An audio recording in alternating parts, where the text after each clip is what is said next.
Usually we say this is kind of a disgraced ex-game show host that makes an accidental discovery that there is a cosmic horror, a comatose at the bottom of the ocean, and the rest of the book is kind of humanity's reaction. I could easily hand a scene in and Tom be like, 1 star, baby. What are you thinking? That was the biggest joy from this book, is I have not read a book like it. The prologue made me cry. And I don't want to anticipate people for the reason of it's not a tearjerker. It's not like an emotional, like, oh my God, what happened? But reading it, I knew like, oh my God, I'm actually going to love this book.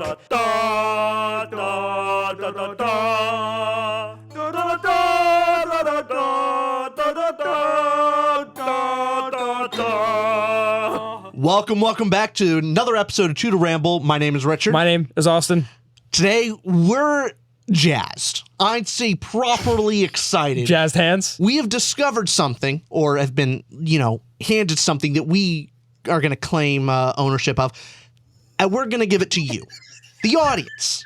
We have discovered a masterpiece of a novel. We are so happy that our friends actually made a good book. We're so happy, and it's an amazing book. We had a blast. I was there from chapter 1, and we're here to pitch the book to you. The book's live now. You can click the link down below if you just want to trust our gut, but we're going to be pitching the book and talking with the authors here. The authors is the family of Talkin' Story, John, Amy, and Jacob Minton. Thank you very much for coming on. Guys, thanks for having us so much. The T-shirt swap is the whole point of us being here. It's we're repping. Thanks for getting me an extra large, Jacob. Yeah, it's freaking fantastic.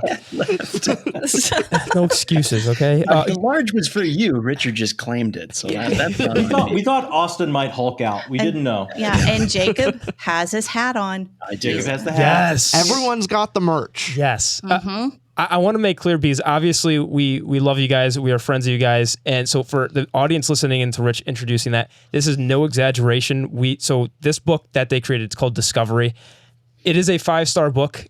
We will have a full spoiler-free, spoiler-full review out in May after the book officially releases. This here is just to be, hey, this is an interest to show you guys why we think the book is so great without spoiling anything. And a cool factor of this is it was written by the 3 of them. This was a co-created book, a family-created book, and Rich and I are so stunned with this because of the fact that we have read debut books, but also beta read so many books of friends of ours. You've seen us give 1.5 stars to friends of ours that are authors in the industry, and it's uncomfortable because we want to love the book. We really other channels, other people may go, oh, they're only giving it a high praise because they're actually friends. No, we've given 1 stars to authors' faces before that we are very friendly with. So if that doesn't buy us a little bit of credibility for this video, I don't know what would. But beside the point, 5-star book. Our blurb of this, I'm so sorry we're talking over you, because we're here to interview, chat with you guys. Just want to get you go, boy. I'm just thinking, no wonder Jacob was so terrified to let you read this. I'm just glad I didn't have to bring tissues in here. If you had to give it 1 star, we thought we might have to bring tissues. Let me tell you, it wasn't just all the cigar that night that made me a little bit queasy, Richard. It was you telling me how you told your friends, this is awful. It's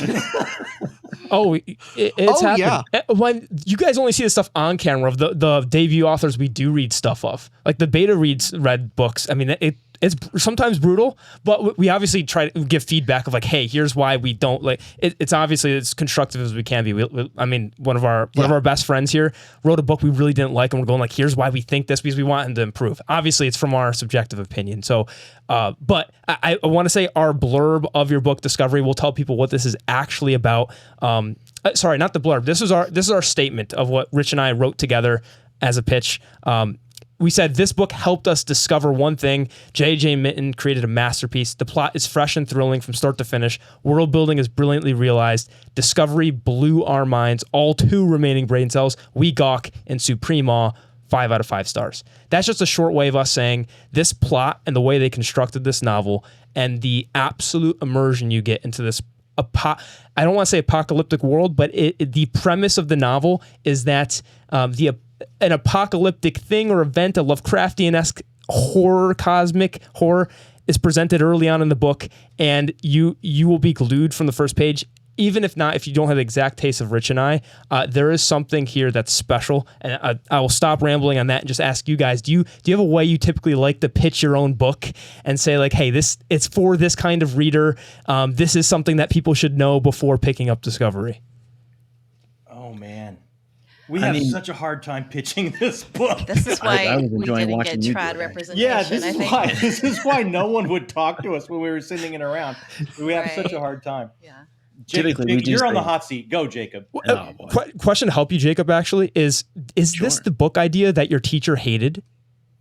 No, actually. Okay. So, It is and it isn't. Yeah, Okay. it kind of is and it isn't. So what Austin's alluding to there is that this kind of came about when I was taking a screenwriting class in college. And the project for the class is that from the beginning of the semester to the end of the semester, you have to have a pilot to turn in. And everyone reads your pilot at the end of the semester and they tell you if it sucks. Much of them are kinder than Richard, which is why I was nervous. But yeah, my professor did not like the story that I wrote as a pilot. So I graduated and came home and asked my parents, like, is this bad? Let me know, how bad is it? And my mom kind of fell in love with one character, and my dad went, no, there's something here. What if you ended the season with this thing that happens? And I thought, that's ridiculous. That makes no sense. And then we ran with it. And we wrote the book and then realized, no, like a third of this book is backstory. This can't be right. Yeah. So what in this series will be book 3 is what I wrote way back then. Oh, got it. Awesome. Yeah. Awesome. So instead of trying to do a bunch of flashbacks, decided just like, now let's give it a book of one. Right. Which a huge amount of the book was flashbacks. It was a problem. Correct decision, by the way. By far, I do want to impress upon people I read part 1 of this book and my emotions going into, so I'm thinking the basic genre of like, okay, it's Lovecraftian thriller, I think would be the genre I would put it in. And from the first couple pages, I'm going like, okay, I think I understand what this book is going to be about. We started going down a certain plot beat that I've seen before, and I'm going, okay, is most of the story going to be about this, and we're going to have this same structure? Okay. And then they just take a complete turn. It is a couple different types of plot structures woven together masterfully, where end of part 1 is what a lot of other authors would have had just at the end of the book. And that's what I loved about this. It was so well paced. I didn't know what was going to happen afterward. And I had to call them just like, yeah, part 1 blew my mind. Let's hope the rest of the book, doesn't suck, because you're off to a great start. Yeah. Thankfully, yes, the rest of the book is awesome. For a while. The way the puzzle pieces come together, it's one of those it's such a satisfying thriller because it's engaging. You don't know where it's going, but also it slowly begins to make more and more sense. And what I love about reading is just you being able to put the pieces together. Mm-hmm. And that was also so satisfying. But we've been beating around what the story actually is to go like, hey, what is this? We're talking about why it's so good, and you put a great label on it of a Lovecraftian thriller. So sorry, we cut into another question with you, Jacob, about the background. But would you guys like to put a pitch on this at all? Yeah, I didn't answer your original question. So usually we say this is kind of a disgraced ex-game show host that makes an accidental discovery that there is a cosmic horror, comatose at the bottom of the ocean. And the rest of the book is kind of humanity's reaction, whether that is different world governments that have to react or world religions that have to react, different institutions that are created or kind of fall apart as a result of this discovery, and just kind of gauging how different things would happen in the world. And of course, following characters inside of that and watching the effects of it. So that's kind of the vibe of the book. Right. Yeah, that is the best part. Yeah. Is so many different sections you get after the discovery, you get little inklings into how either scientific, religious, cultural, governmental institutions either break down or rise up. All of that is like kind of the bigger structure. And then threaded throughout it is this fun, mystical, like cosmic level mystery that you're trying to piece together as the reader. And what is, at least was on the surface, rarely fun for me to figure out. I was going like, ooh, would that be how these institutions would break down? Is this what would happen? And I thought the research behind the world was incredibly well done for that reason. Like, clearly the research done into different cultures and their different beliefs and values contributed heavily to making this world feel like how ours would react. And that was a important element to me, because I think the two categories for me that were like the 5-star categories was world building and plot. Likewise, yeah. Those were, like, everything else is also spectacular, but those were the standout categories for me. We read in your acknowledgments, you alluded to a lot of how you researched for this book. How did you all? Because you even mentioned Reddit, and it was even a helpful resource. Reddit is your friend when it comes to a lot of this stuff. And how we researched it, I mean, we wrote this largely during the pandemic, so we couldn't, like, even if we had the money to travel the world, and we did want to write a story about what happens, you know, when we meet an alien culture, but we wanted to reflect what the whole world would do, not just America or white people, or we wanted all of humanity to react together. And even if it's disparate notions and religions and languages and backgrounds, and just like myths, right. So that will be something that we continue to explore throughout the series, because that's what really, like, we wanted the entire planet Earth to be in on the game, and I think that's really fun, because, like, I don't read a lot of genre, but that's that seemed to me what I found missing. So I just definitely wanted that approach. So, because I didn't want to blow that, I took so much time with research, and I would just dig in. Like, we go to Ghana, and, like, I would just watch video after video of just like street fairs, or people walking around, or groups of boys talking to each other just to get the feel of the language and what they were eating. And sometimes, like, if travel vloggers are really good, they'll tell you what they're smelling, and like the style of houses, and what color the earth is, what color the dirt is, what color, like, what kind of street lamps do they have. Like, I just wandered around inside these places, and and Brazil, like, you're just like the outskirts of Brazil, and just like, like I would get on Google Maps and just drive along the river and find where I wanted this this place to be, that I wanted that section to take part in. And then when I found it, I like dug into the history and what was really going on there. And then I would like Google people's names and read about them, and who, like what their ancestors might do, just like really feeding into just all of that, because it was just so fun for me to do. It's what I love doing. So I'm really glad to hear that it works, because like when you have something that you love to do and you feel like, wow, it's really paid off. Yeah. And it wasn't just a waste of time. I mean, it's just really good to hear. And, and the good people of Reddit, they'll tell you how to swear in any language if you ask. They are the good people that will do that. So gracious. Yeah. So what I'm hearing is research. Yeah. So when we decided, it's like, well, a global apocalypse should really be a global apocalypse. Right. She went down a rabbit hole, and we didn't see her for a long time. Yeah. What I'm hearing is, Jacob and John, you did nothing. That is what I'm hearing. In research, that is absolutely correct. That is absolutely correct. I am so curious how that broke down with the three of you writing this. How was your process of getting the book actually done?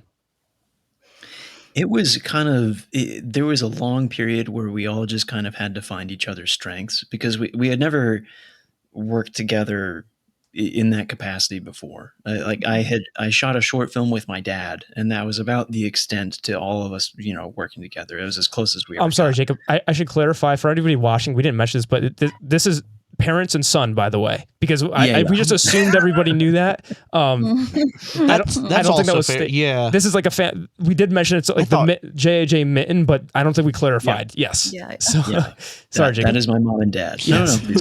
No. But yeah, we had never really worked together before, and my mom had worked on some projects in the past that we knew she was amazing at research, and she just kind of took that on. But we found that I've always been visual. I really love movies. I thought I was going to be a film director for a long time. So I would my mom writes at the speed of light. So if she was writing faster than I could get to something, I would just storyboard it. I would draw a scene and give it to her.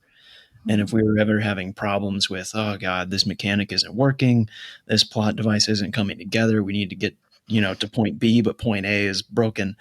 My dad has this ability to memorize the mechanics of a universe, and is like, oh, this isn't working. And he'll just pull something out and be like, here you go. This fixes everything. Like, we should have called you 2 hours ago, but that didn't happen. Okay. They would get into struggle of like, we don't need him. We're going to fix it.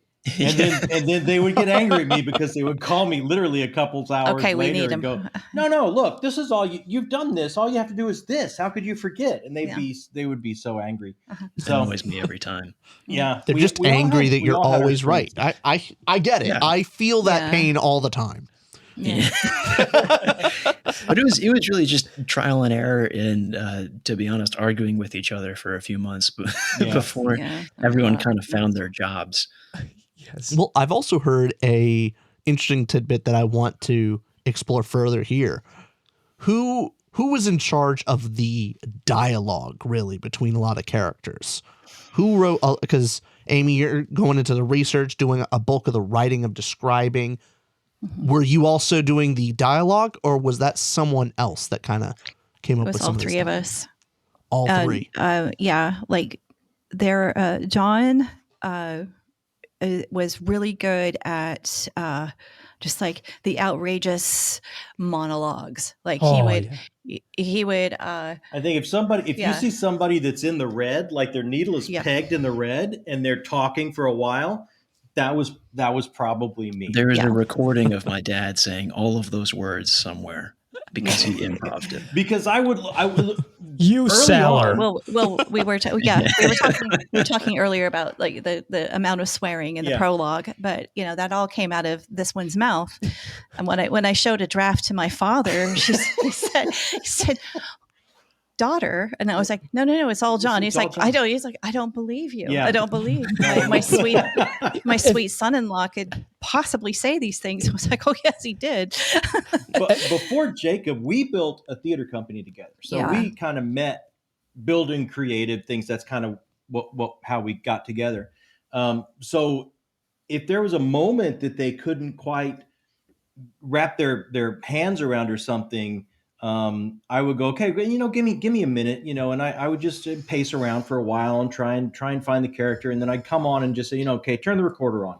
And I would just do an improv and just go until they would turn the recorder off. And then oftentimes we were pretty close. It was very close. Yeah. He would pretty much nail it right off the bat. Yeah. Wow. And then, other times, I have been told that voice was my strength when I was in graduate school. There's a lot of characters that I don't know if Jacob and I would really touch. I mean, there was a line here or there we go, it'd be funny, it'd be this. But I think there became certain characters that we really gravitated to. Yeah, like characters would do that. But Jacob, like, I would always like confirm with him because his comedy is just on point. Yeah. And he would be really good at saying just like, what ought to happen is this. And I'm just like, well, that's really bold. Let's do it. Yeah. So like, Jacob could. And then oddly enough, like some poetic moments, if we really needed a description to be. Yeah, Jacob is a weird poet. Like we found that out during this process. He would he'd go upstairs and he'd come back with all this stuff. And it's like, do you have shrooms up there? Yeah, what is going on? What happened with this, bud? So we discovered Jacob was a poet. We discovered that we could storyboard when I didn't see something, and and Jacob did, and we did that with some of the later books because we wrote these all out of order, and we wrote, we did a few storyboards with this one as well. Yeah, and it's interesting to us because so it's really a mix. Yeah, people like that scene. Is like, oh, all three of us had our hands in that one. Yeah, and that's really cool. When someone likes that scene, it's like, oh, it was all three of us. Yeah, it's kind of fun to see that usually the ones that people pick out and be like, I really like this scene. It's like, and that's the one that like, a pretty even piece of us.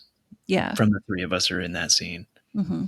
I'm thinking of a particular scene, the later half of the book that I remember talking to you guys about. That it was kind of a combination of all three of. We had a John rant in there. We had some of the Jacob humor, and then Amy, kind of bringing that together. So again, we're doing spoiler free. So we don't want to go much into that, but there are a lot of scenes. The next one. Yeah, catch the next one, and we'll talk about what that is. Yeah. But I definitely think that. We also argue about who contributed what to the book, because if somebody will say, "Oh, I just really love that line," and I'll be like, "Hey, that's yours, baby," and I was like, "For $1 million, I would think it was hers or Jacob's." Like we just don't even. Like, it's like, this is my favorite line of the book, and it's like, yeah, it was yours. It's like, no, that was yours, and we get into arguments at this point of who did what, because it's such a swirl. You see what a stable relationship looks like? Unlike you, who goes, "No, I said that line." That was. You see, they have a healthy relationship of humility, and my goal is to gaslight you into giving me all the credit and you all the responsibility. This is why we can never write a book. If the book sucks, it's I wrote it. If the book's great, he wrote it. Exactly. But I mean, look, this is, I think, the secret. There's secret sauce from all of us, right? I do think that is true. And it took a long time to find it. Find it. But we had nothing else to do during COVID. That's what we did. That is an important question. I remember, like you said, like, hey, but you would call him up and say, Jacob, look, this is her strength, and you need to let her do it. Yeah. And then, Jacob would just be like, okay, hands off, let it go. Sleeve was always this. Yes. Because, when we decided, it's like, okay, we can't raise a kid and run a theater company anymore. Like this is untenable. We can't do that. Well, she was like, you know what? I grew up writing stories for my friends. I'm not going to give up a creative life. I'm just going to, try and get into one of the most prestigious creative MFA programs in the country. And she just gets in. I didn't know it was. Like she, like literally they're Pulitzer winners that teach there. Like, I know, I had fun. It's, so everything kind of went through the actual writer's lens. Like when it came time, okay, we're locked up. What are we going to do?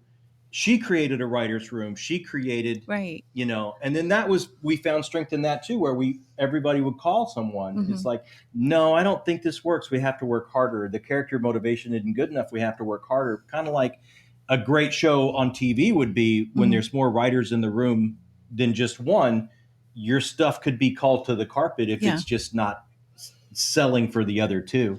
So I think that was a good thing. Yeah, and how lucky we were to have that, because like a lot of writers, like, and what you say, you give that to your friends and you do them the service of being honest about what you see and where the improvements are. And we were that brutal with each other. Yeah, it'd be like I could easily hand a scene in and John be like, 1 star, baby. What are you thinking? And so when you put every scene through that ringer, you like over and over and over, and you come back and you're like, oh, okay, we were up to about 2.5, like it just is. So when you get that on the front end before it even gets to anybody else, I felt we were so lucky to have each other.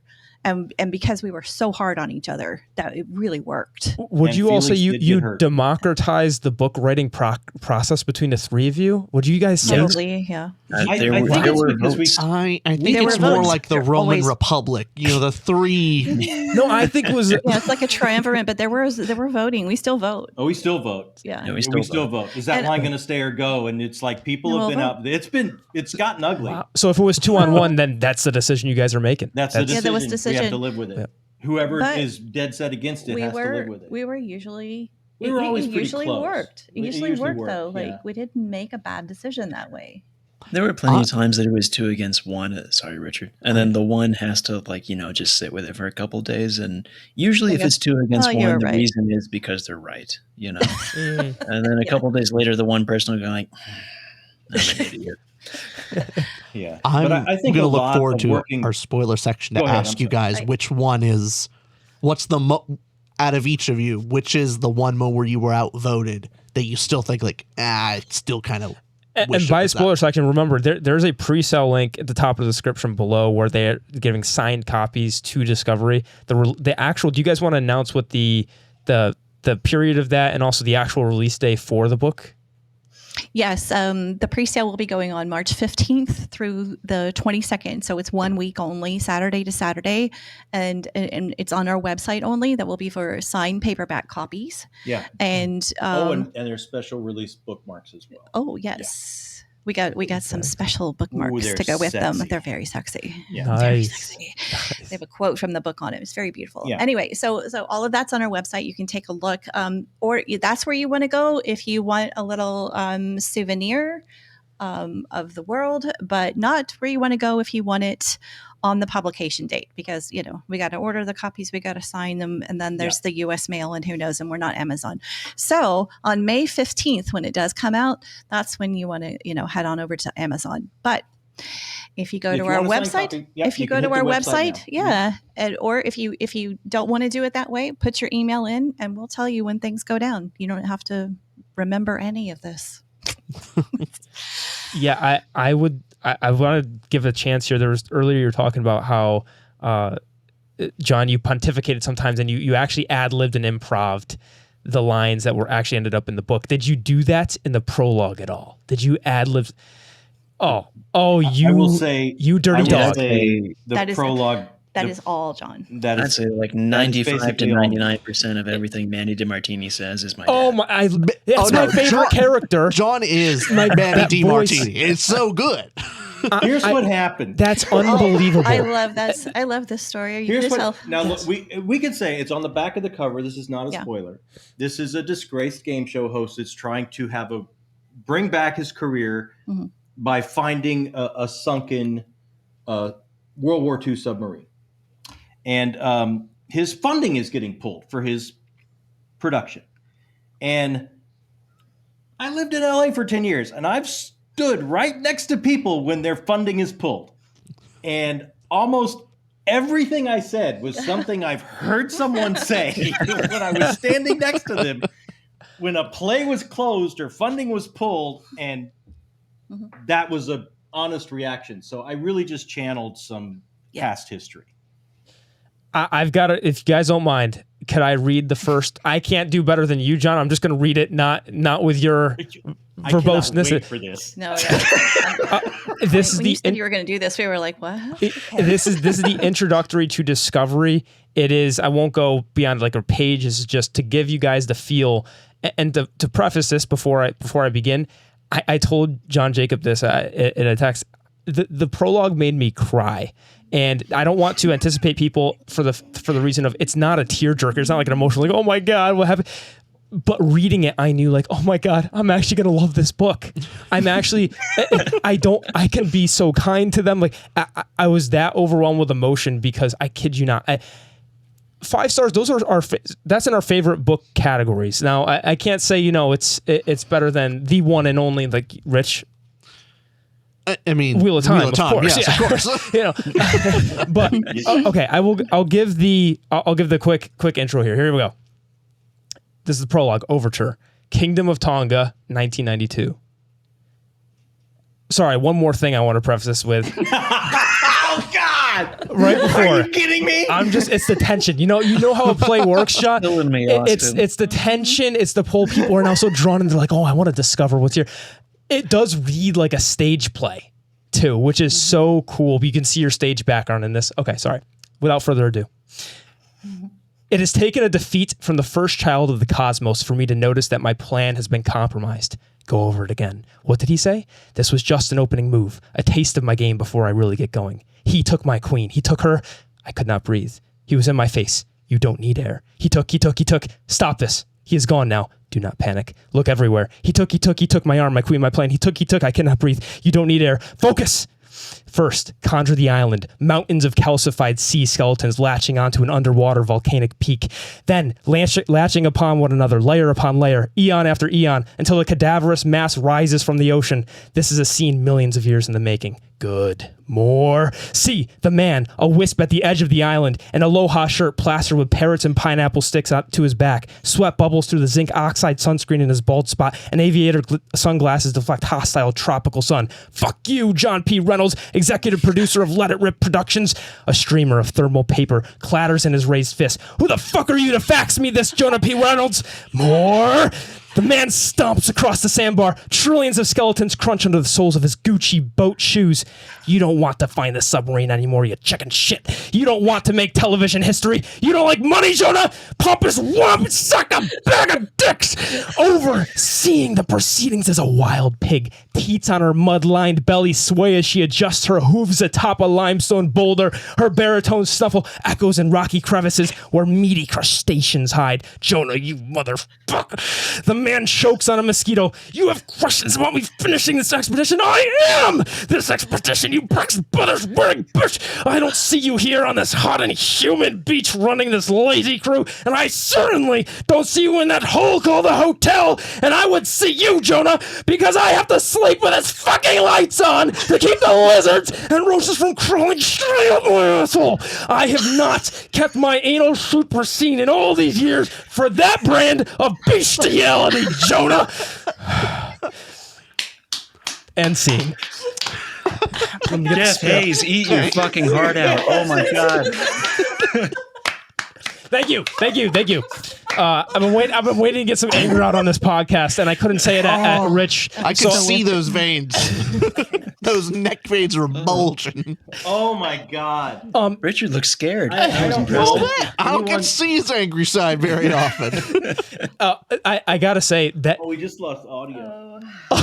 Did you unplug your headphones from excitement? You ran over your own cord. Oh, that means so much that they enjoyed that. That's great. That's great. Quick, they can't hear us. You suck a bag. 1 star. While they're replugging, Jacob, that is in my head. Okay, can you guys hear us again? Yeah. We Okay. just let it go Awesome. for a second. Awesome. That is how thrilling I'm reading it in my head. Like that, it was incredible to read, and I know the performance and all. Like I don't when people are reading this, that is how in my head it felt like a performance. It felt like I was watching somebody speak. I loved it. It's anxiety. It's just bang, bang, bang. No, it's anxiety incarnate. I love the tempo of it. It's amazing. Great now way to put it. listening to it again after finishing it. Yes. I'm picking up on some stuff and I'm like, oh, that's neat. Yes. That's neat. I enjoyed this. Okay. Anyway. I don't know. I just have to say this. My headphones are back on. I don't care if we sell one copy. All that work just paid off. Like that was it. That just to see That was really amazing. Austin read that. Like That was really amazing. I'm taking that with me to the grave. Yeah. That was amazing. I love that so much. Oh, thank you. That's the fun thing about all this is the amount. So I've talked previously about indie books in general, which, by the way, it's important to mention this is an indie publishing. So you guys have not gone into a publisher, which their loss, by the way. This is our second ever indie publishing 5-star ever. Yeah. We've only get this, and we haven't read a ton of indies, but something that I've enjoyed about it, where often indie books will because it's indie, you have no idea what type of editing process it went through. So it's, for me, it's either it's a big hit or a big miss. But the big hits come because it's something fresh. It's something new, something you have from a blending of genres you haven't seen before, a new concept that just hasn't been executed that way before, that at least I've read. That was the biggest joy from this book, is I have not read a book like it. Yes. That is the better part. That's the most flooring part, is it was new. It was actually fresh. It's not just a rehash of something you've seen before. And then not only is it new, it's just so well executed.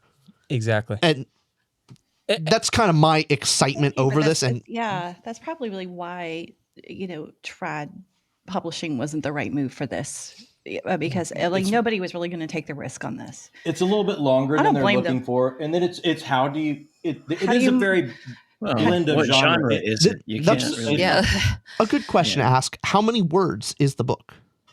It's probably around 150,000, maybe less, probably 140 to 150. And for your first book, agents really like to see around 80 to 90.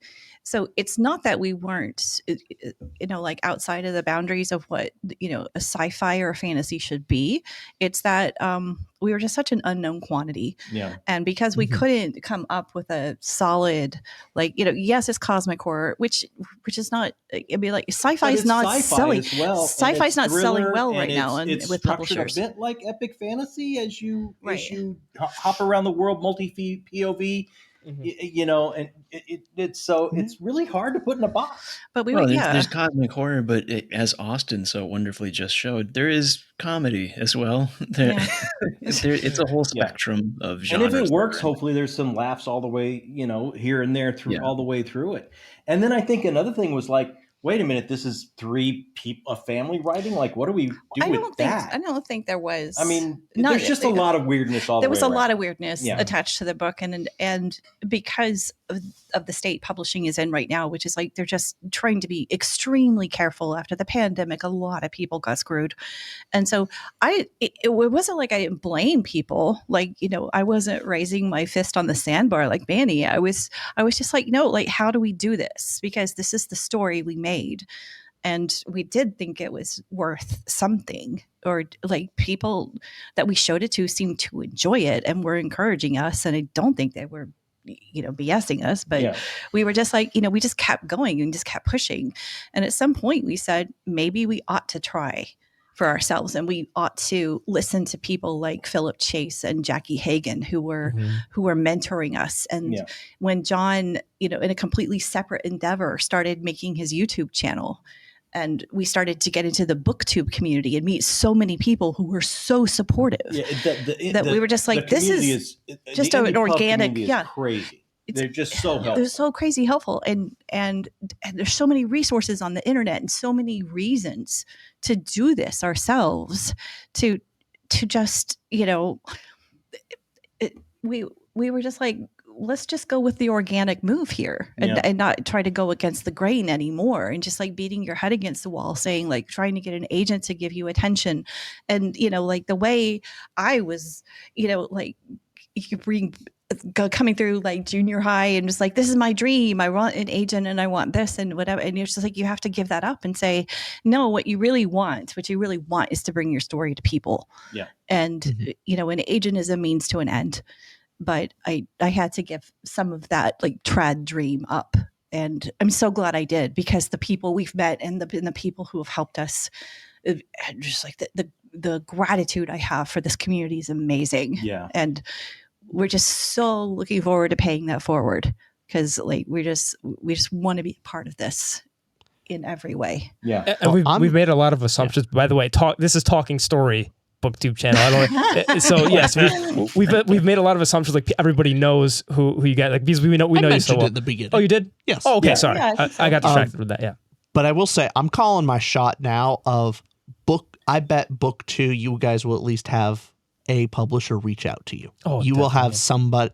I don't know whether or not you will want to, but I anticipate this book being a very big success. That's one of the biggest advantages of the internet is when something actually is good, the internet does a great job of actually getting it around. Yeah. And that's the benefit of, I'm reminded of Sun Eater. When it was, publishing house was not doing a good job marketing it, whatever it was, but BookTube, specifically, Mike from Mike's Book Reviews, brought the book back in full force and, just didn't change anything, but just brought a light to that amazing series.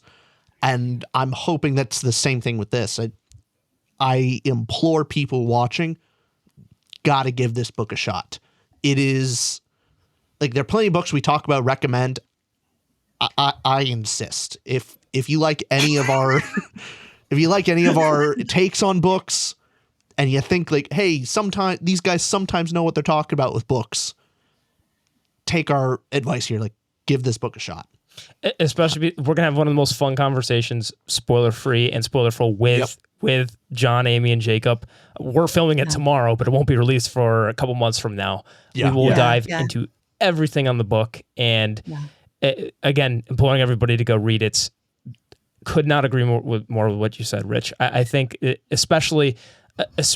Even saying, because when you say indie as well, and just how different this is, the point that's being made here is this is not just Richard and I. Kendall, who is a moderator on your Discord, Kendall has been patron of ours for like a year at this point. She reads like 400 books a year. Yeah, 400. Yeah. She gives this book 5 stars. She says she's never read anything like this. There's Philip Chase, who also gave a blurb on yours. Like, even if you don't like Rich and I's takes. Everybody's loving this book. You're missing out. It's such a surreal thing. I mean, to me. like when Janny Wirtz gave us a blur, I mean, and we need to mention Janny Wirtz as a mentor, because oh my gosh, she was one of the first people. I can't wait to talk to you like spoilery about what Janny contributed to this. Oh my gosh, it was huge. Yeah. And what editors, and we talk about indie and how much editors bring to the table, and how different this book was, pre-editors and post. Yeah. It's like, you have to have money because they're expensive, and they earn it. They earn every penny of it. But to have that money on the front end to pay them is necessary, and you have to listen to your editors. And even though I told you before this started that I was having a little with the copy editor this morning, eventually I came around to her point of view, and that's a lot less democratic, because she is right. Yeah. I'm just, but if you don't listen to your editors, these are people who are trying to have your back. They're not trying to control you. They're trying to have your back. Just the more people you can have on your team, the better, but it takes money. And that's what really blows about the indie circuit. And that's that's very difficult for, well, that's why we owe such a massive thank you to Janny. Like, she didn't charge us, and she probably should have. But she was just somebody that we rough of the neck. Yeah, she was just somebody that we thankfully met through the amazing community, and we sat on the 45 minute phone call with her, and that was the most I've ever learned about writing in 40 to 45 minutes. That she is brilliant, and when she speaks, you feel it. Like the book would not have been half of what it is without her. People say that Janny is super nice, and she wasn't mean on the phone call. She was just brutal. And she asked us at the beginning of the phone call, how hard do you want to work? And we said, very hard. She's like, all right, good. And then she just rolled up her sleeves and just told us, this is what you need to do. Bam, bam, bam, bam. Yeah. And she would be yelling at us on the phone. It's like, this needs to happen here. This needs to happen here. Yeah. And it was just like, well, we better do this, or she's going to kill us. Yeah. But Jenny Wirtz, Jenny hurts. Jenny hurts. Yeah. But I just want to throw one thing. You don't... there are some people that are just gifted to a point where maybe they don't have to pay editors, and the indie movement is large and sprawling, and everybody has different possibilities for themselves. But us as a team definitely had to have our editors, and we're very happy we invested in that, because it's such a different book after we went through that process. Yeah. Oh yeah, you definitely feel it. It's a fully polished work, and you feel it. One of the things I talk about with like the difference between indie books and like trad published books is normally you can kind of get a feel. Like, did this go through an editor enough? Are the characters in the right place? Do you have a proper understanding of space and time? Which I think is one of the hardest things for debut novelists to actually just get. That's a basic thing, but it's a very difficult thing to actually properly get across, because you in your own head when you're writing, where everyone is, but the audience doesn't. This one's polished. Like, you clearly went through that. Your editor did a great job. I can't wait to talk with you guys. Like, full spoilers. We're gonna go into every character and all the details. I'm jazzed to talk with you tomorrow. Oh yeah, we're gonna have so much fun. I hope there's another reading. Yeah, I hope there's another reading. Hey, you get to pick the section. You have 24 hours. Okay, we'll figure something out. I think I know one. Well, no, I want Austin to do it. Oh, No, John, you gotta do one. I already know the scene. I gotta hear John give I one. do have to hear John do the scene that I'm thinking of. All right. Okay. We all know the big improv scene that for me was like one of the best. It was the best moment I think for the novel for me, and so I want to hear. Is it close to the end? It's ish. Like, all right. We'll talk. We'll talk, and if that's the part, we'll pull it up or something. Even if we have to set it up like a private birthday party for Richard, we'll make it happen. You know, I just like John the Clown. It's exactly. You can print me out. This is what. Just when you were talking about space and spatially and stuff, it's like that was another one of the big bonuses we had. Is I remember a lot of times reading a scene, and it's like I can't place these people. I can't. You know, I'm looking at a stage, and where are they, and how are they in relation to the? And it's like we'd go back and rewrite that until we could see it, or Jacob would storyboard it to start off with, so we could better see it. Yeah. And I mean, yeah. You know, those steps really help. This book definitely has a team behind it. Yeah. Like it's not just us three. I mean, there's a full staff. Oddly enough, we were talking about that today. I was just like, gosh, we have a tiny little empire we're building, but incredible. And cool. I think that comes through even on the prose level. I know it takes a lot of refinement to get what you all accomplished. And a massively impressive part about that was how much the character voice came through and the descriptions that they made of things, of objects and the places around them. It's like, oh, of course Lucia would say that. Of course Ashanti would say that. Like you feel exactly the world from their point of view as well, which is even more impressive that you juggle several different point of views spanning cultures and also time. So it feels so epic, and then it's actually feels like you're going into a different person's mind and a different place rather than, oh, they all blend together. So when you finish reading the book, it's, whoa, that's a lot to talk about and consume. It feels so great because when we're going to talk spoilers, we're so excited because we'll have to cap at 3 hours or something. We're going to have to limit ourselves. Sorry. So should we bring food? We'll have to bring in food. Yes, please.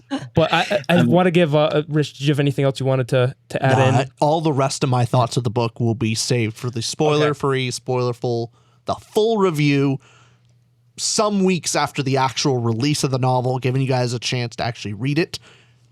Our review will be coming up right after that. In May. So in May, yes. We will probably have tail end of May will be our review. And so again, there's the pre-sale link in description below. This is Talking Story. Check out their YouTube channel, BookTube. All fantastic people. As you can see here, Amy's definitely the one that was able to write it. John and Jacob, they're kind of, they're just side pieces to this stage play we're playing. And the only reason they could, side pieces. The only way they could prove otherwise is if they come to tomorrow and John gives an epic performance beyond all comprehension. That's the only way. We'll see which scene it is. It'll be funny if it wasn't actually one of mine. It'll be pretty funny. Okay. Yeah. Genuinely impressed with all three of you, and I love that the big takeaway for me is like that's so great that Jacob, you brought some of the humor. John, you brought the monologue pontificating. Amy, the research, amongst other things. All three of you. This was an experiment done perfectly and exactly correct. We're wishing the best. We're hoping this just does amazing and that people can gush with us. We didn't mention too. This is going to be a 5-book series, right? This is book 1 of 5. Yes. Book 1 of 5. That's correct. Yeah. Right. So you're all in for an epic ride. You guys want to sign off with anything to the audience? I mean, guys, I'll sign off by saying so much. Yeah, the two of them were talking about how great this community is and meeting amazing people, and you guys are at the top of that list. Like, we're all friends at this point. So, I mean, not only thank you guys for even giving the book a shot, I'm just glad you like it, but thank you guys for being friends. Yeah. I mean, like I said, really I want to emphasize, if book 2 is bad, this friendship's over. I established this already. I expected that. Yeah. No, I mean, I just got to echo that, guys. I won't give you a bad book 2, though. It's so meaningful. I'm excited for it. No, honestly, there's huge chunks of book 2 that are already done because we started with book 3. Awesome. Yeah, but we're just. I'm psyched to get that going. I'm there's some stuff that goes down. I can't wait. Oh, but thank you, Jacob, John, Amy. Thank you all. Sorry, Jen, did I cut you off with anything before? No. Okay. Thank you guys from the bottom, man. You guys are just amazing. Yeah, thank you so much. No problem at all. And Rich, anything else? We'll catch you guys in the next video. Yes. Go buy a book. Go Read buy a book. Read book it. Good. Good book. Bye all. Good night. Thanks.